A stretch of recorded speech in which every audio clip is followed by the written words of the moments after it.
Hey, Keshi. So, had a hell of a windstorm last night here in Burton, New Brunswick.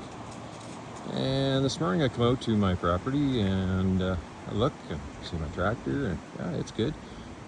Except there's this giant tree down here. Big cedar fell. Just both the tractors, so that's good.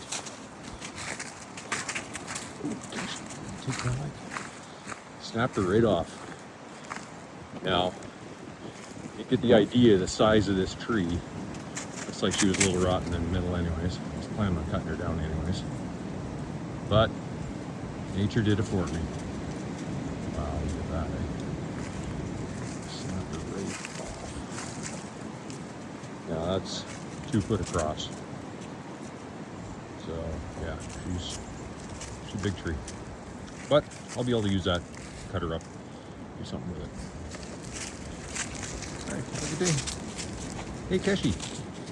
Keshi! Say hi. Come here.